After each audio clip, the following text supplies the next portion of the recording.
Hello everyone, good morning সবাইকে। তো বৃষ্টি তো চারদিকেই হচ্ছে, কি যে ভালো লাগছে। কতদিন যে বৃষ্টির জন্য সবাই অপেক্ষা করেছি তার কোনো ঠিক নেই। এত পরিমাণে গরম পড়ে গিয়েছিল যে একদম ভালো লাগছিল না, কোনো কিছু কাজ করতে খেতে কোনো কিছুতেই শান্তি পাওয়া যাচ্ছিল না। তো যাই হোক, বৃষ্টি হচ্ছে 2-3 দিন ধরে আমাদের এদিকে তো হচ্ছে, আর সব জায়গাতেই মোটামুটি ভালোই বৃষ্টি হচ্ছে। তাই কারণে ওয়েদারটা বেশ ভালো আছে, ঠান্ডা ঠান্ডা সুন্দর একটা ওয়েদার। আর না বেশ আমাদের এইদিকে না, কলকাতা সাইডে না একদম ভালো চপ পাওয়া যায় না, মানে সকাল দিকে তো পাওয়াই যায় না, আর সন্ধ্যাবেলা পাওয়া যায় কিন্তু খেতে একদম ভালো লাগে না।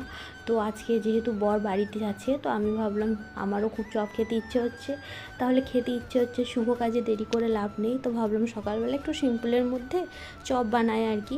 তো বর বললো যে ও এখন খাবে না চপ, ওর এখন চপ খেতে ইচ্ছে হচ্ছে না, অন্য কিছু খাবে। তো ও যখন খাবে না ঠিক আছে, ও সন্ধ্যাবেলা খাবে। তো আমি এরকম পুর বানিয়ে বেসন এটা রেখে দিলেই হচ্ছে। তো আমি যেহেতু এখন খাবো একা, তার জন্য আমি আপাতত দুটোই বানিয়ে নিচ্ছি।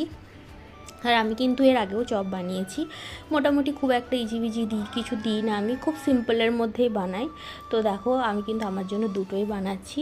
আর চপগুলো এত সুন্দর দেখতে হয়েছে, এত ভালো লাগছে আমার নিজেরই দেখে যে কি ভালো দেখতে হয়েছে না, একদম দোকানের মতো গোল গোল আর একদম মুচমুচে খাস্তা, খুব সুন্দর হয়েছে বলো।